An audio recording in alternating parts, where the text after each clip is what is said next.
Chapter 14 Examples of 14.2 Continued। अभी जरा recall कर ले क्या क्या करा चुकी है। एग्जाम्पल 1 में कैसा रीजन बना था?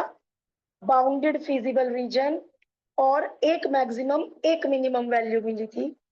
उसके बाद हमने एग्जाम्पल 2 ड्रॉ किया था, उसमें 2 पॉइंट पर सेम मैक्सिमम वैल्यू मिली थी। तो हमने क्या सीखा था एग्जाम्पल 2 में? उन दोनों पॉइंट को ज्वाइन करने वाले लाइन सेगमेंट के हर पॉइंट पर वही मैक्सिमम वैल्यू मिलेगी। रिकॉल हुआ? एग्जाम्पल 3 होमवर्क था, ये भी बाउंडेड फिजिबल रीजन का है और एक मैक्सिमम वैल्यू का है। 3 वॉज एग्जैक्टली सेम एज 1। फिर 4 हमने एमसीक्यू टाइप पी और क्यू का रिलेशन डेवलप किया था। 4 2 जैसा था, कल ही किया था। उसके बाद हमने कल ड्रॉ किए थे क्लास में 5 एंड 6। क्या थे दोनों 5 and 6? Unbounded. And very very very important, 5 and 6 both were unbounded. Unbounded में क्या एक्स्ट्रा काम किया था? मुझे कल का एक बार रिकॉल कराना है। z का एक्सप्रेशन उठाया था, मिनिमम का क्वेश्चन है तो लेस, और टेबल में से यहाँ मिनिमम वैल्यू भरी थी। आया याद? z थोड़ा सा रिकॉल कर लेते हैं। z था 3x + 5y और टेबल में मिनिमम वैल्यू थी 26। फिर हमने इसकी डॉटेड लाइन बनाई थी और फिर हमने डॉटेड लाइन की शेडिंग की थी। डॉटेड लाइन की शेडिंग और फिजिबल शेडिंग में ओवरलैपिंग नहीं हुई थी, तो हमने कहा था हाँ 26 ही मिनिमम वैल्यू है। और नेक्स्ट में ओवरलैपिंग हो गई थी, कुछ पॉइंट्स कॉमन आ गए थे। जिनको बहुत डिटेल्ड पढ़ना है वो कल की रिकॉर्डिंग देखना, यदि कोई कल एब्सेंट था तो। और यदि कॉमन पॉइंट आ रहे हैं, ओवरलैपिंग हो रही है, तो that is not the minimum value और द मैक्सिमम वैल्यू। मैक्सिमम में यहाँ ग्रेटर लेते हैं, मिनिमम में यहाँ स्मॉलर, क्योंकि हम ऐसा पॉइंट ढूंढ रहे हैं। क्या ऐसा और भी कोई पॉइंट है जो 26 से छोटा आंसर भी दे दे? फिर तो 26 मिनिमम नहीं होगी ना। तो ये सब हमने कल सीखा था। अनबाउंडेड का क्वेश्चन कैसे करते हैं। अब हम आगे प्रोसीड करेंगे। एग्जाम्पल नंबर 7 आई थिंक मैंने होमवर्क दिया था, मुझे याद आ रहा है। मैंने कहा था एक ही एग्जाम्पल होमवर्क है जिससे आप टेस्ट की तैयारी कर सके। ये वर्ड्स बोले थे, कोई बात नहीं, बाद में कर लेना। जो बच्चे ऑनलाइन है करके लाए हैं एग्जाम्पल 7? Yes ma'am. हाँ वेरी गुड। सिंपल वाला है, एक मैक्सिमम वैल्यू वाला है, सिंपल वाला। बट इनकी तरह कैसे बनाना? कॉर्नर पॉइंट की टेबल, टेबल हाईलाइट करना, उसके मार्क्स होते हैं अलग से। पैराग्राफ के अंदर टेबल की वैल्यूज को छुपा मत देना। एमएल अग्रवाल कभी तो टेबल बना रहे हैं, कभी पैराग्राफ के अंदर ही वैल्यूज निकाल दे रहे हैं। अब हम करेंगे example number 8। This is the last variety, this is the last variety of the graph. उसके बाद ग्राफ में और कुछ सिखाने के लिए मेरे पास नहीं है, पहले ये सीख लो।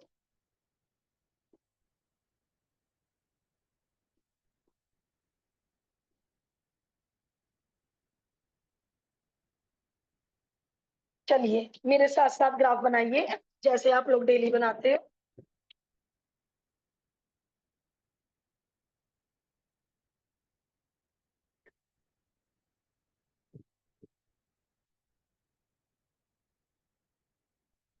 मेरे साथ साथ बनाओ ग्राफ जैसे डेली बनाते हो।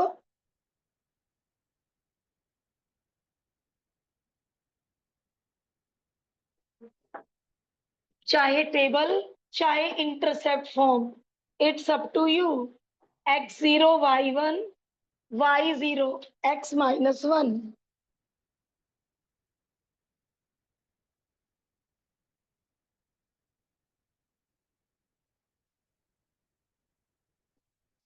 और कॉर्नर पर लाइन जरूर लिख देना।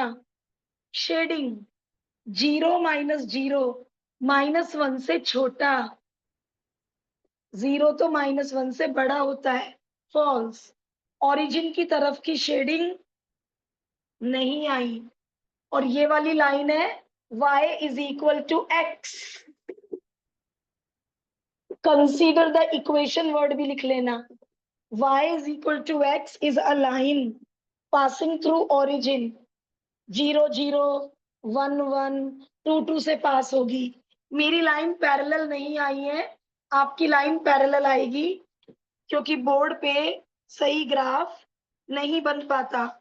ऐसा लग रहा है ये मिलेंगी आगे जाके, नो। और आपको तो 11th आपने कर ली, इसका स्लोप 1 और इसका स्लोप भी 1, और जब स्लोप इक्वल होता है लाइंस पैरेलल होती हैं। अब ओरिजिन मत चेक करा देना, कल वाली बात याद है मेरी? और याद है वृंदा, ओरिजिन लाइन के ऊपर है, ओरिजिन को टेस्ट नहीं करेंगे, इसको कर लो 1 0 को, 1 0 को टेस्ट कर लो। -1 0, -1 0 से छोटा ट्रू, तो -1 0 की तरफ। तो 1 मिनट रुक जाइए बेटा, खत्म ही हो गया क्वेश्चन, फिर मैं आपको 2 मिनट का टाइम दूंगी। हाँ भाई, ऐसा क्वेश्चन तो अभी तक हमने किया ही नहीं, फिजिबल रीजन ही नहीं मिला, कोई कॉमन रीजन ही नहीं है, ऐसा कोई पॉइंट ही नहीं है जो दोनों इनइक्वालिटी को सेटिस्फाई कर दे। इस क्वेश्चन का आंसर है नो सॉल्यूशन, कोई सिंगल पॉइंट भी कॉमन नहीं है। तो एक वेराइटी ये, तो अब जरा टोटल 4 वेराइटी काउंट करवाओ। बाउंडेड में 2 वेराइटी, एक में एक ही मैक्सिमम एक ही मिनिमम मिलेगी, और एक में लाइन सेगमेंट के ऊपर हर पॉइंट वही सेम वैल्यू देगा। तीसरी वेराइटी अनबाउंडेड, और चौथी वेराइटी फिजिबल रीजन ही नहीं मिला, नो सॉल्यूशन। तो ये 4 वेराइटी हमारे सिलेबस में है।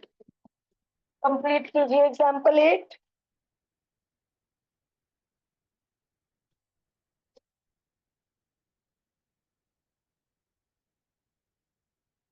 नो फिजिबल रीजन, क्वेश्चन है maximise, no maximum value of that, no feasible region, no maximum value of that. 8 example में चारों वेराइटी राइटर ने कवर कर ली है, और एग्जाम्पल 9 से शुरू है वर्ड प्रॉब्लम्स।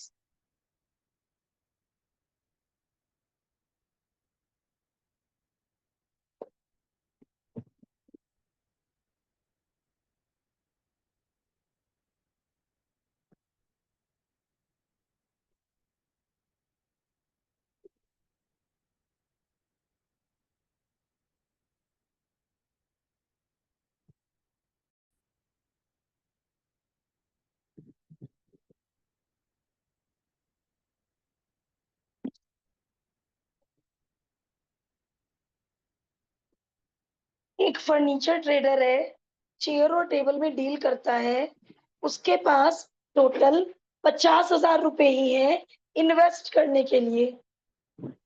तो हमें यही नहीं पता चेयर्स कितनी उसको खरीदनी चाहिए और टेबल कितनी। तो हमें फर्नीचर डीलर की, ट्रेडर की मदद करनी है कि भाई तुम इतनी चेयर और इतनी टेबल यदि बेचोगे तो तुम मैक्सिमम प्रॉफिट में रहोगे। उसके पास 50,000 रुपए हैं इन्वेस्ट करने के लिए, और उसके गोडाउन में केवल 35 आइटम आ सकते हैं। तो मैंने ये जेड के लिए जगह छोड़ दी, ये टोटल 35 से ज्यादा वो स्टोरी नहीं कर सकता। एक चेयर 1000 की तो एक्स चेयर 1000x की, एक टेबल 2000 की तो वाई टेबल, इतना उसका इन्वेस्टमेंट हुआ खरीदने में। और ये इन्वेस्टमेंट वो बंदा 50,000 से ज्यादा नहीं कर सकता, उसकी पॉकेट में है ही 50,000 इन्वेस्ट करने के लिए। नाउ यदि वो एक चेयर बेचेगा तो 150 का प्रॉफिट होगा, एक्स चेयर बेचने से 150x, नहीं ये तो उल्टा हो गया, 150 चेयर पे ही है, अच्छा मैं सही जा रही हूँ, 250 टेबल पे। तो अब इस z के आगे लिख दो कि इस प्रॉफिट को मैक्सिमाइज करना है। और आज तीसरा दिन है ये बात बोलते बोलते, ये वाले कॉन्स्टेंट छोड़ मत देना, मार्क्स डिडक्ट होंगे। नॉन नेगेटिव कॉन्स्टेंट्स ये छोड़ मत देना, मार्क्स डिडक्ट होंगे। अब ये क्वेश्चन प्रोग्राम बना लिया 14.1 से, और 14.1 में तुम कितने अच्छे अच्छे प्रोग्राम बना चुके हो। ट्रांसपोर्टेशन वाला याद है, हॉट्स लेवल का भी प्रोग्राम बना लिया।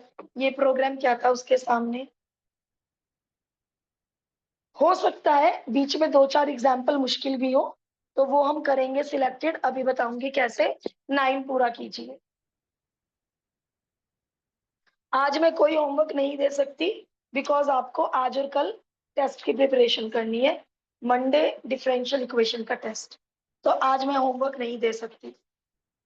मंडे को टेस्ट से फ्री होने के बाद आप लोग एलपीपी करेंगे नाइट में।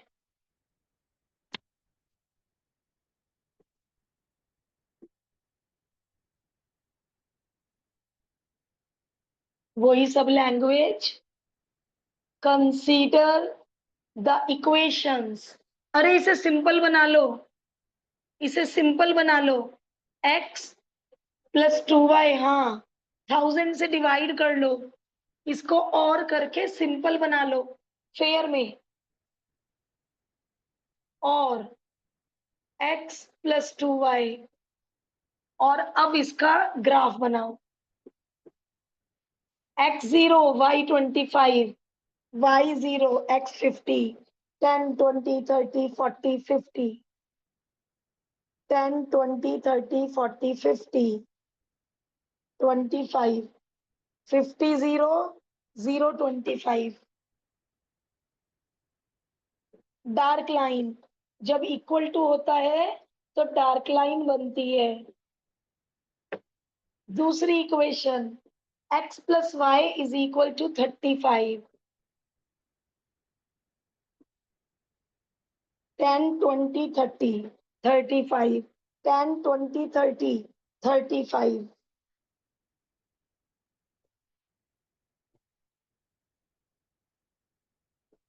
कॉर्नर पे लाइन जरूर लिख देना।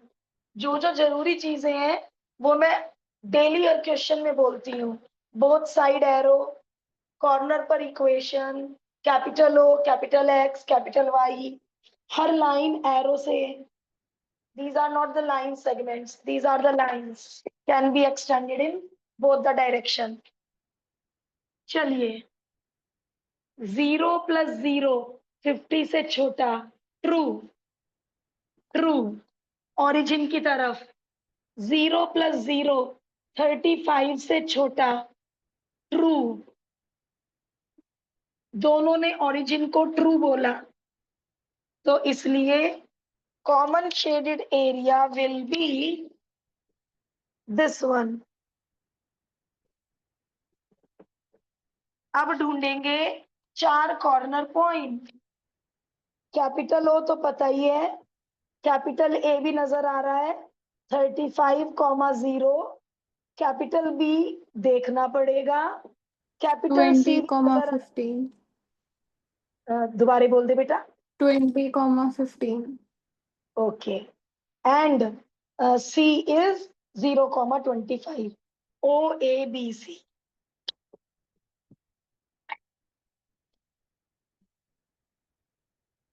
ये अपने 8 नंबर बिल्कुल पक्के कर लो, बिल्कुल पक्के। एक दो एग्जाम्पल ऐसे हैं जिनमें एक आधे कॉन्स्टेंट में हम पजल हो जाएंगे, उनको मार्क कर लेना, और उन एग्जाम्पल्स को एग्जाम तक कई बार कर लेंगे। अब जैसे इनके कांस्टेंट में तो कौन ही पजल होगा, टोटल इन्वेस्टमेंट, टोटल स्टोरेज की जगह। बट एक दो एग्जाम्पल्स ऐसे हैं जिनके कांस्टेंट में हम पजल हो सकते हैं, तो उनको हम मार्क करके कई बार कर लेंगे। इस चैप्टर का 8 आउट ऑफ 8 पक्का कर लो।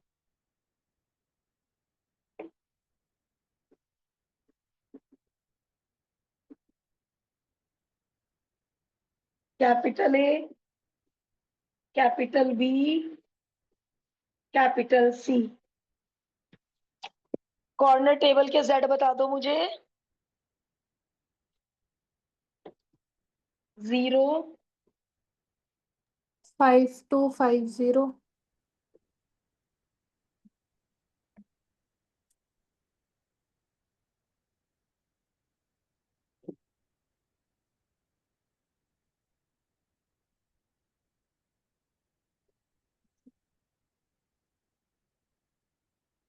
6750.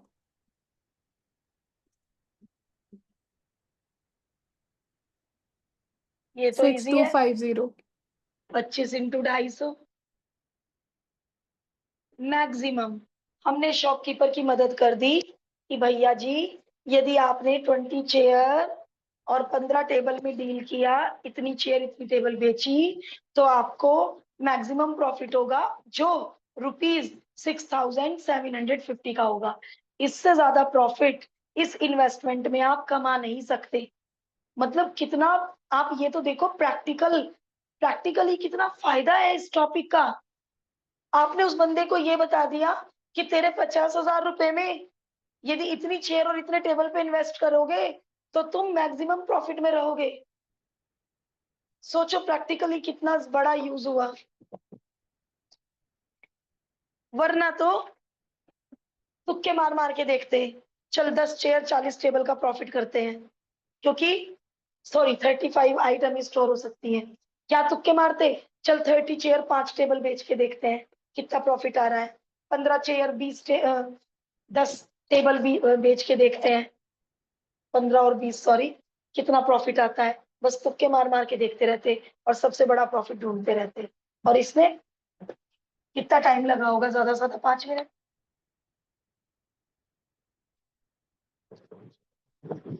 तो ये खूबसूरती है इस चैप्टर की।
टेन का प्रोग्राम, मैं केवल 10 का प्रोग्राम बनाऊंगी, ग्राफ उसका बनाऊंगी जिसका आप लोग मांगेंगे, और प्रोग्राम भी मैं आपकी मेहनत के बाद बनाऊंगी। पहले अपना पूरा ब्रेन यूज कर लो, चाहे वर्ड प्रॉब्लम 3 बार पढ़नी पड़े। और यदि रफ वर्क करोगे तो गलती होगी ही नहीं, कोई चांस ही नहीं है गलती होने का यदि रफ वर्क कर लिया। सॉल्यूशन पे रजिस्टर रख लो, एक भी कांस्टेंट दिख ना जाए।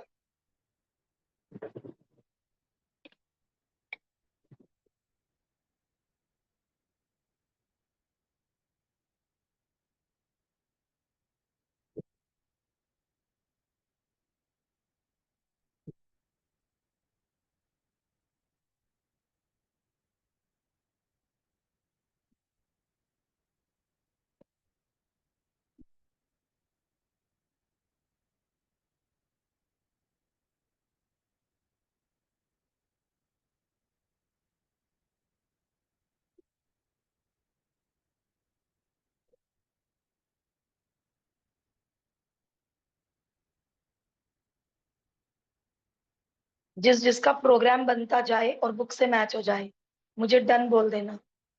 Ma'am done. डन। 2 लोगों का बन गया, गुड। Ma'am done. मैच हो, good, very good.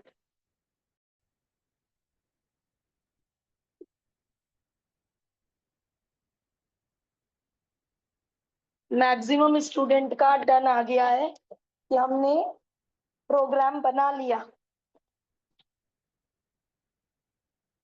Product A X product B Y manufacture किए कंपनी में।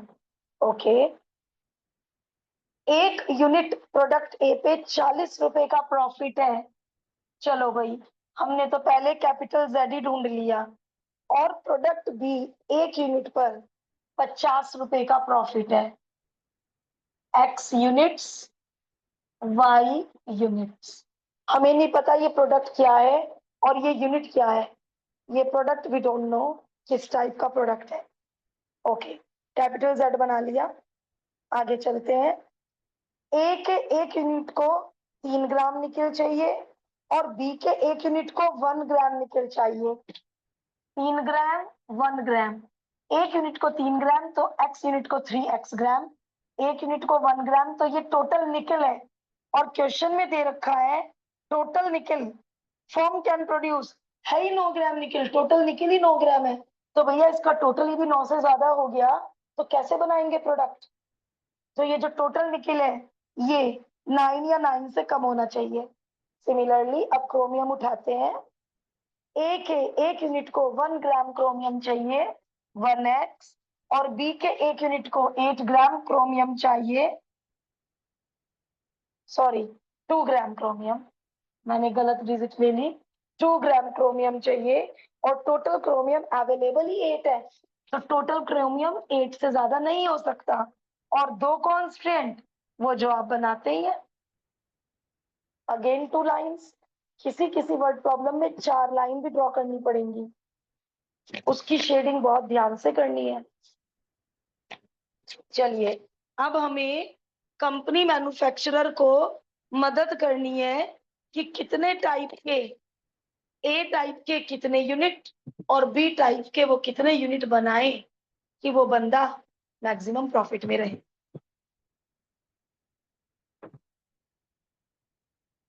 ग्राफ, कॉर्नर टेबल, सारे काम करने हैं।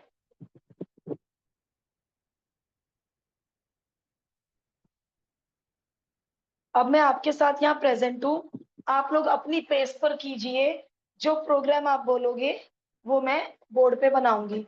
ये इतना इजी प्रोग्राम था, मुझे लग रहा था सभी ने कर लिया था शायद, किसी किसी का हाथ रुका ही नहीं इस प्रोग्राम में। तो अब 10 के बाद वो प्रोग्राम बनवाना जिसमें एक बच्चा भी पजल होगा, मैं बोर्ड पे बनाऊंगी, एक्सप्लेन करूंगी। सिंगल स्टूडेंट को भी परेशानी आई, सिंगल कॉन्स्टेंट में भी, तो भी बोर्ड पे बनवाना। इतने वीडियो कर देते हैं पॉज।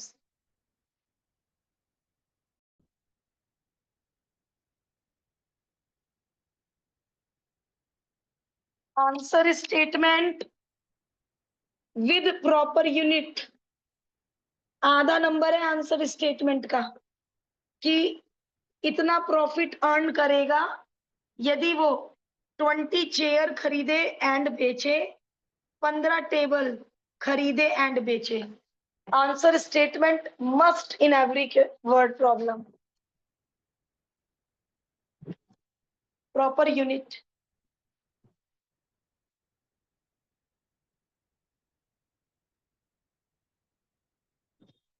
एक मिनट, ऑनलाइन वाले स्टूडेंट प्लीज कंसंट्रेट, एक मिनट। हमेशा प्रॉफिट मैक्सिमाइज, वृंदा आप भी, हमेशा क्वेश्चन प्रॉफिट मैक्सिमाइज और कॉस्ट मिनिमाइज का नहीं होगा। इस क्वेश्चन में हो सकता है वो प्रॉफिट दे देते और ये कह देते क्रोमियम की टोटल वेट मिनिमाइज करो, तो फिर जेड हो जाता 1x + 2y। कुछ भी दे सकते हैं मिनिमाइज मैक्सिमाइज करने को, हमेशा प्रॉफिट या कॉस्ट ही नहीं होगा। ये दे सकते थे निकिल का टोटल वेट मैक्सिमाइज करो, मिनिमाइज करो, कुछ भी दे सकते हैं।